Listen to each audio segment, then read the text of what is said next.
mugamba mutya abalungi abeekuumira ku Ssenga phase 2 phase 6 mpaniriza ate olunaku olwaleero kansubire muli bulungi yonna gye musinziira okubeera nga mundaba oba nga mumpuliriza n'olunaku olwaleero nkomyewo n'ekyokunywa ky'osobola okunywako olweggulawo ng'okooyo ova ku mulimu n'olyoka ozinemmana omukazi n'agamba bebi leero ate amaanyi wagagyewa abasajja mulekeraawo obuteefaako bannange omukazi akoowa naye ng'omanyi omuntu okwetegekera abakazi nga tubonaabona nga tuyita mu bingi ne tunywa ebidagala n'osika enfuli n'okola byonna omwagalwa wasobole omusajja asooka ajje akusange ng'olina amazzi osise enfuli nga ziruma osise musino n'omusino ng'ogulaba guluma okusika n'alyoka ajja n'agizannyiramu buzannyize amazima gali nti mumalamu nnyo amaanyi oba n'amalira mu bisambi ng'ate ebintu weebiri by'osobola okukozesa nga tovuddeko kusamba ensiko senga ndi ku kyeyo nze sobola genda kusamba nsiko it is okay kozesa home remedies ebintu weebiri osobola okubitetenkanya ate n'ebikola better than n'erino eddagala ly'omu nsiko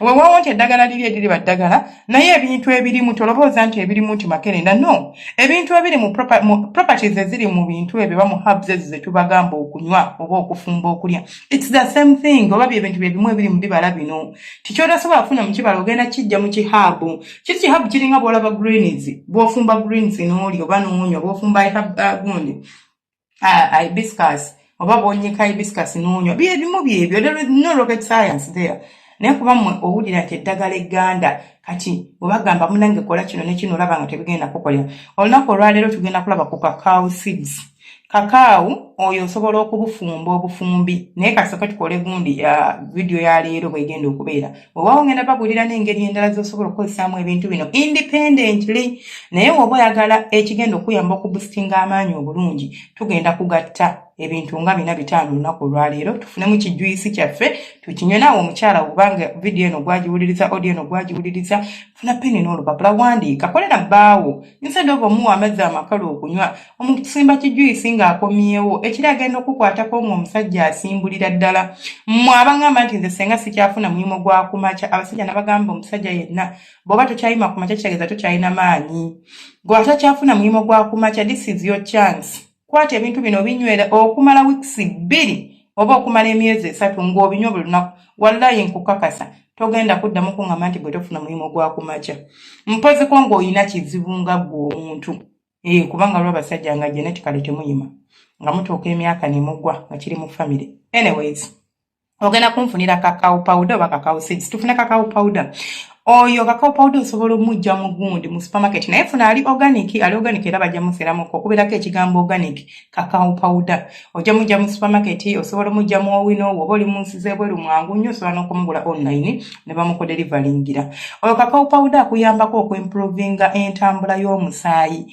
naawe omuntu atawaanyizibwa omutima ati nfuna palpitations nze senga omutima gwange teguli stable nina heart disease osobola okubeera ng'omwekwata kino ekintu kiryoke tekigenda kuleeta side effect anything you are good to go nina diabetes nina sukaali kuba bino byonna byaffecting omusajja mu nsonga z'okwezina so ogenda kuba onnyamba buyambi onfunire cacao powder oyo onfunireko ejjiika emu bweti agenda kuyambako ku stamina ne ku maanyi oba okooye tolina maanyi omubiri munafu buli bw'onaabikwata n'obinywa engeri gye birimu kafeyini bigenda kuyambako okubeera ng'okola ki ng'oyimirira bulungi nnyo ofuna stamina n'amaanyi gennyini overall nabagamba omusajja omunafu tasobola kuzina maana n'amalako ate n'ekirala akuyambako ku muudu ne ku muyimo nga gwe omusajja aredizinga waliwo kye tuyita serotonin is it serotonin I think it's serotonin I don't think so like, I don't know which name pronouncing bulungi but waliwo hormone oba chemical producing ba mubiri gwaffe bw'oba ng'osobola okugiproducinga ne dopamine endorphins ezo chemicals zolaba zikuyambako okubeera ng'osobola okuyima obulungi n'obeera nga mu mubiri osobola okuyimirira okumala ebbanga mu kasoloko ekirala akuyambako okukkakkana kubanga kakaawo alimu magnesium reducinga gundi stress shifting omubiri okuva mu fight mood to flight mood omubiri gwaffe gulina moods 2 oluusi tulina kye tuyita fight mood ne flight mood. Flight mood is when you are relaxed and then fight mood is when you want to attack like you are stressed and all that kati kigenda kuyambako okubeera nti okkakkana nga bw'owulira okakkanira ddala n'obeera nga relax tolina tension yonna mu mubiri tolina stress n'obeera ng'osobola okuzina obulungi emmana kati ekirala kye mubuusa amaaso enkoma mawanga mu luzungu kye tuyita pomegranate. Enkoma mawanga tujagalako juice waayo. Ogenda gikwata osobola gikurashinga obukurashinzi mu katimba oba tulina blender osobola giblendinga, osobola okuginyiga ne juice maker. Kyonna ekyangu kati ku muntu wa wansi ofuna akatimba like just akatimba buno bw'otukamuza obutunda oba okayina. Then n'obuteekamu obusigo n'onyiga n'ejjiiko oba n'ofuna akatimba kano just like katimba. N'obinyiga n'engalo n'ojja mu juice oyo. Tugenda kwetaagayo ekitundu ky'ekikopo ekya juice oyo. Oba ekitundu kya glass oba ekitundu kisinziira ku bungi bw'oyagala okukola.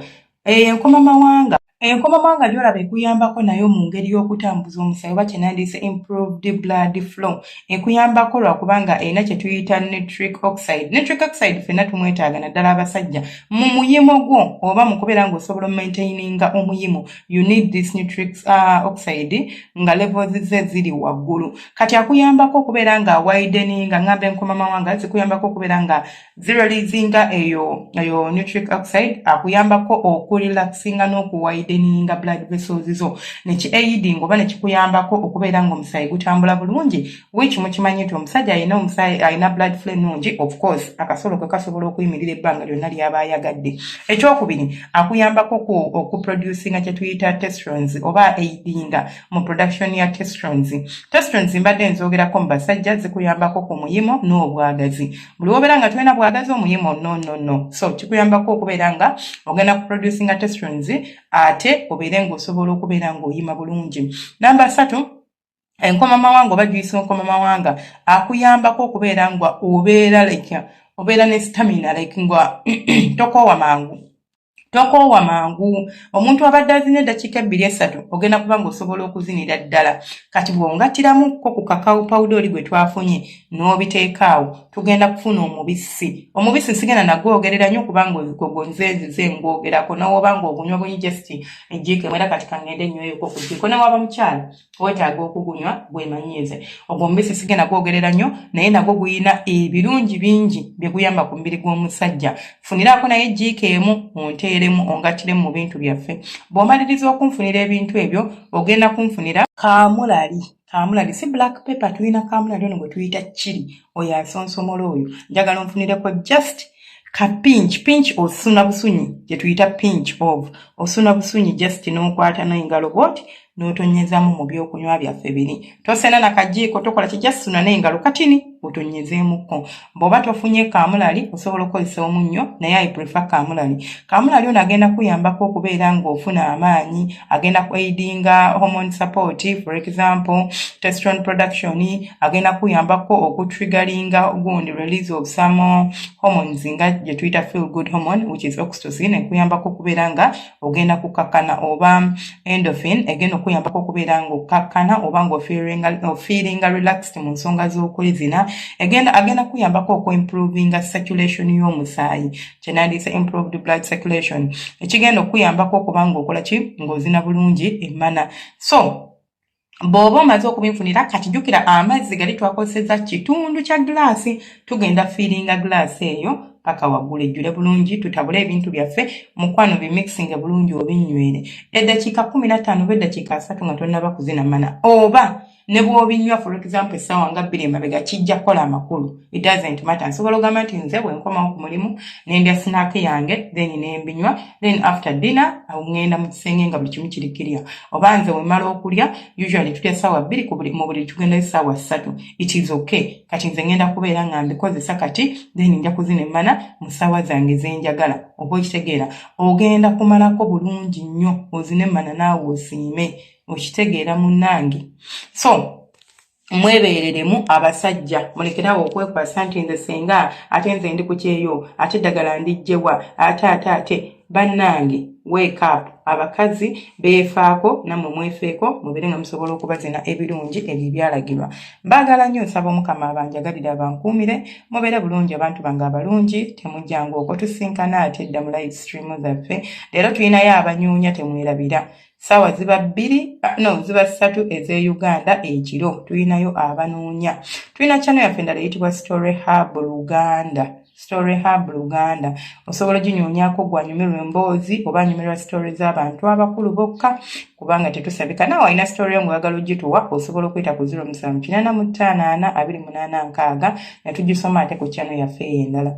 N'ekirala kye mbagamba gwalina ekibuuzo ky'oyagala okwebuuzaako oyitako y'essimu. Tekubwako tonsindikira bubaka bwa buseegu, tonsindikira bu video bwa buseegu, just bwenteeraako nze nja kuba mbiraba. Seetaaga kubeera ng'ate onkubira essimu, onkubira nja kubbulookinga. Bonsindikira akasolo ko nja kubbulookinga, ate era bonteerako ebyobusiru nja kubbulookinga. Tonteerako bu video nze mmanyi gye busibuka. Seetaaga bumpa nga gwa bumpa. Nsobola okubwewa. Mubeere bulungi, akuuma takuumira mpeera. Mbagala nnyo bantu bange abalungi. Thank you so much for following. Thank you for liking. Bana tulina Facebook page eyitibwa Senga Faith 256. Sobola ogenda n'ogifollowinga gwe. Anyumirwa Facebook. Tulina TikTok account naye eyitibwa Senga Faith 256. Naye osobola okuyitayo n'ogifollowinga. Mubeere bulungi, mwiraba.